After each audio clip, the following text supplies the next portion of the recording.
Hello and welcome back. I didn't wait too long before I had to jump on. Okay, so I was just thinking, this is why I love doing art, by the way. I just sit there and I just analyze my life, and okay, this is one thing I love about painting. I will sit here and I'll flash back on my past, and usually, like when we're, not usually, it's true, like when we're living a moment, it's basically impossible to truly observe it and obsess it, like with context, right? Because you're in it, whatever. I try really hard to be very present.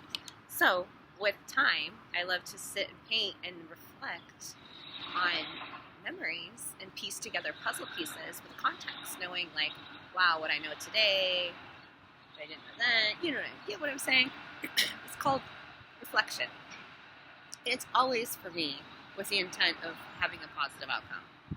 So usually it's like I said earlier, healing is like my mojo. So anyway, um, I was sitting here thinking about my life, and I was thinking how back in the day, I never would have predicted sitting here painting 7:45 in the morning, where I'm at,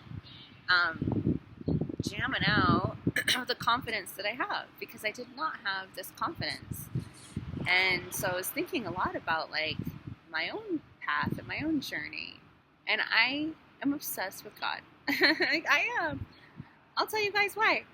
Well, I already tell you, but I'll tell you another reason why.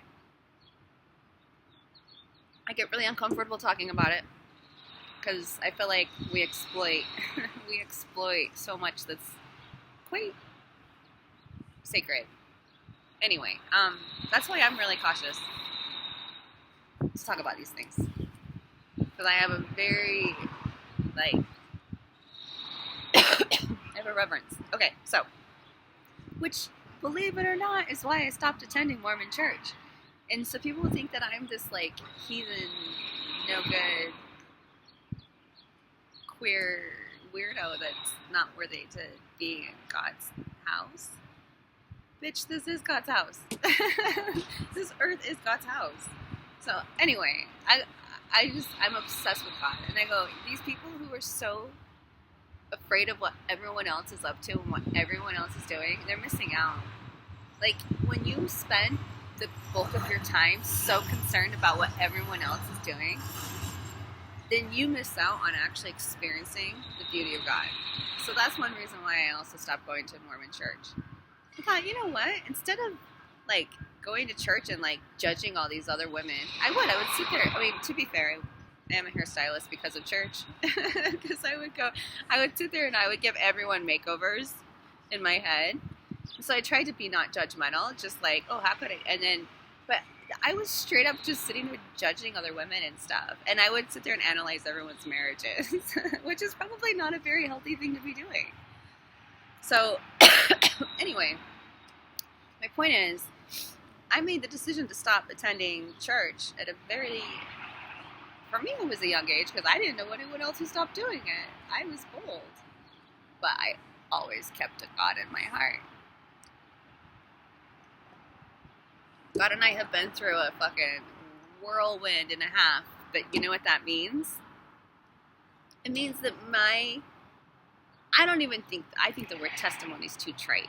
Okay? Like my knowledge, my essence, my being is intertwined with creation and God. It's like I don't have to listen to anything anyone tries telling me in terms of my worthiness or my salvation or my plan.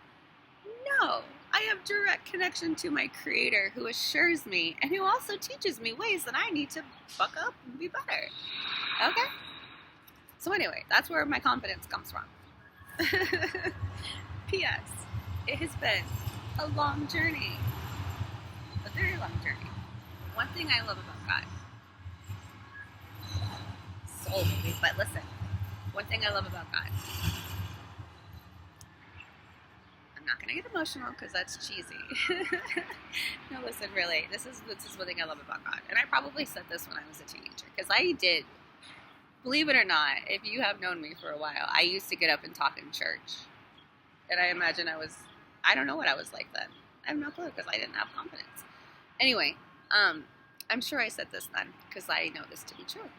And that is one thing I love about God is that when I make an effort and I go straight to God and I explain what's going on and I really just commune directly with my Creator. And I plead, like I I become humble, gnarly. Okay, I just say, God, can you help me? Because I don't know what more I can do. And this challenge feels like it's too much. And you know what happens? God will like literally walk me through the journey and be like, girl, you were given the opportunity to show yourself how freaking incredible you are. Like, you were literally given, it was like a gift to you because you were being prepared for something greater and bigger. And I'm like, oh my gosh, thank you for that assurance. And then it just chills me right down. And it makes me want to do better. And it makes me go, oh, wow, okay, well, obviously I must have done something right. So then I talk to God and I say, okay, God, tell me, like, what can I do better? Like, instead of focusing on my flaws, I go, God, let's team together and, like, make me stronger and, like, strengthen me. Don't tell me what I'm doing wrong because I already know. And I mean that to men because God never says to me, girl, you're doing this wrong. It's usually, it's not easy to talk about. That's why it's so sacred and personal. But I will say, it is one of the coolest, it is literally probably one of my favorite parts of creation. It's the opportunity to develop. So, anyway, I am obsessed with creation. And I just want to reiterate something that I said yesterday. I don't hate anybody. I dislike behaviors that are malicious and mean and hurtful. And you know, I myself have been the meanest person I know. I have. I am the meanest person I know. I'm also the kindest person I know. You are too in your life. So choose. Do you want to be the kindest person? Kindest version of yourself? That's when I whip out the kind bar. See, I'm such a marketing person. No, but seriously, my friend gave me this, and I love kind bars. They are also delicious. Anyway, but really, I just always make kindness my motto. And you know what? The more inward you look, the less you judge others. And it feels so good to love everyone. I literally reached a point, it was when I was dating my girlfriend. I literally reached a point in my life where I, like, God literally, like wipe this, like, sin that I used to carry.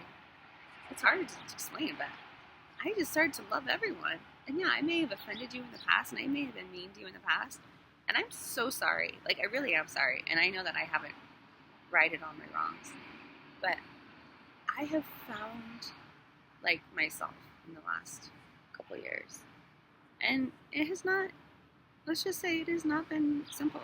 And it has not been easy, but you know what? It's raw and it's real, and I don't know. I just have to.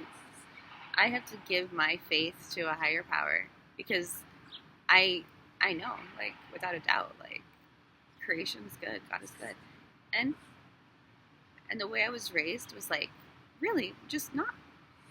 I mean, I'm not mad at my parents. Okay, I'm not mad at my parents for how they raised me. But what I will say is that I wish that they had better tools.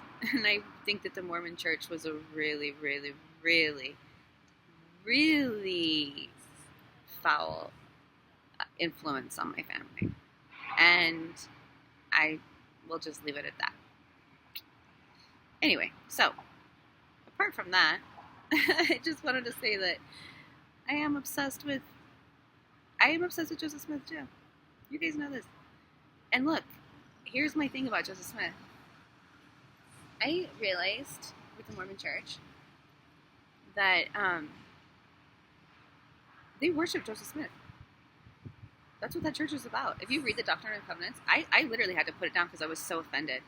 Once I became so close, okay, this is true. This is like, I've never actually explained this to anyone. This is my first time to ever word this, but this is true. When I was in jail, like, look, being angelic is the hardest thing. It is, I make it look like it's, let's just say, you come to, anyway. Okay, oh my gosh. Okay. Oh, I seriously I had so many lessons, I can't even, it's too soon. But one lesson I learned, I was reading the Doctrine and Covenants. I was reading the Book of Mormon. I was reading all these materials and going to Mormon church, by the way. And they had this like, I just can't. God, stupid. Anyway, there are some things in that book that are highly offensive. The closer I come to God, the more I just am like, we're not supposed to worship idol gods. We're supposed to worship creation. Okay? That's what call me a weirdo, call me a, I don't care. I walk away from the flock if they are doing the wrong thing. So, sorry, it's been a rough go. But I am who I am. This is me. And you know, I share a lot publicly because I want people to understand where I'm coming from. God told me from the time I was tiny that I'm an educator.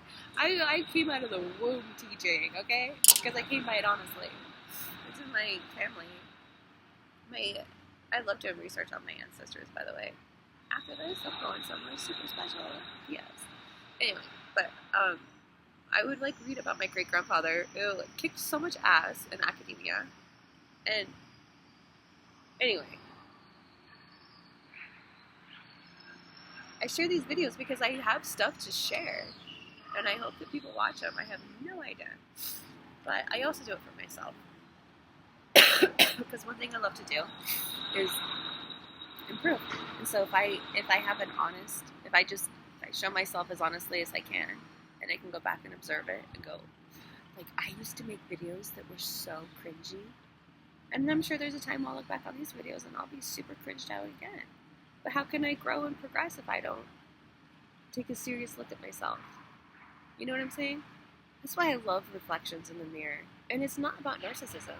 It's literally about, you have to learn what narcissism is to be able to attain what I'm referring to, though. I've learned that. I know what narcissism is, and I know the antonym.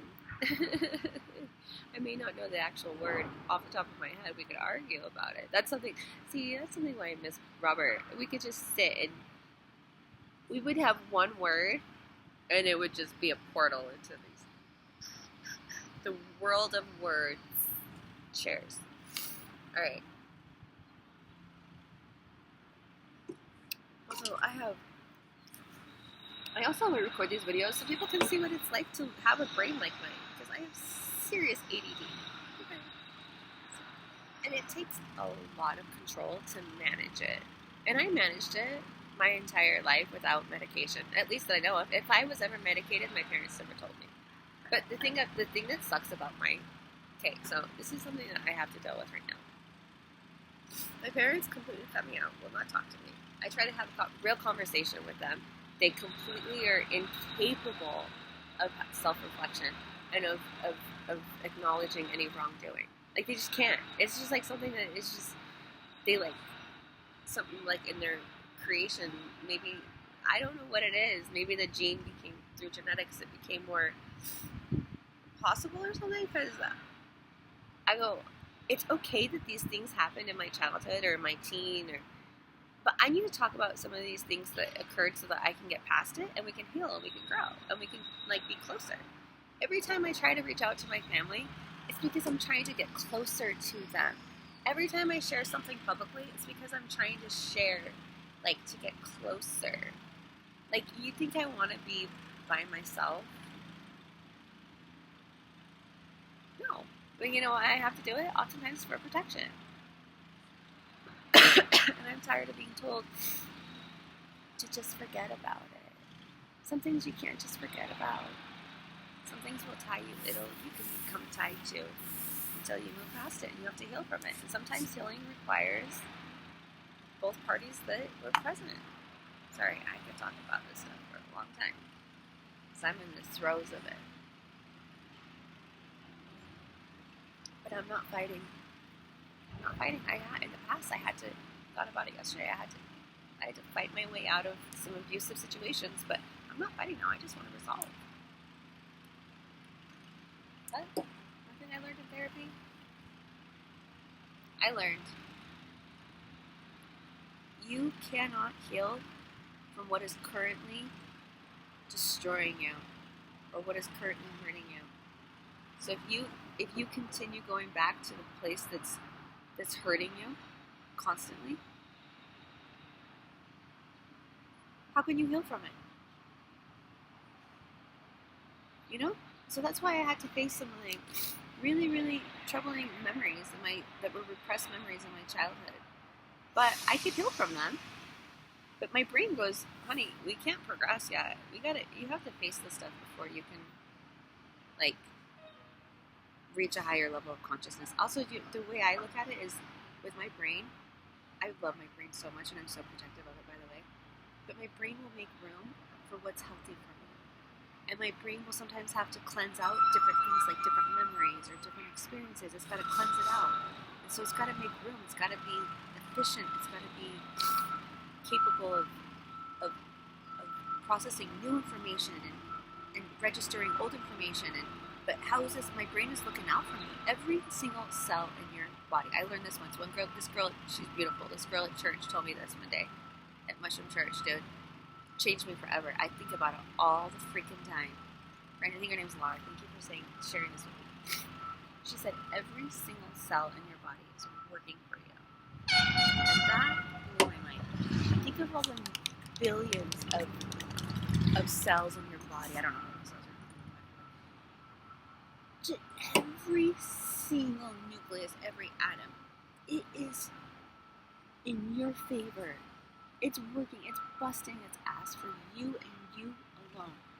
You know what? That made me appreciate God even more too. I don't give your body. Anyway, I've had a lot of growth lately. But to experience that growth, I had to cleanse out a lot of the past. And it was partly repentance for me too. Because then I go, well, if I can face the reality, then I can put it into it, and I don't have to repeat the patterns that were unhealthy. Anyway, thank you for being my therapist. Dear Internet. Peace out.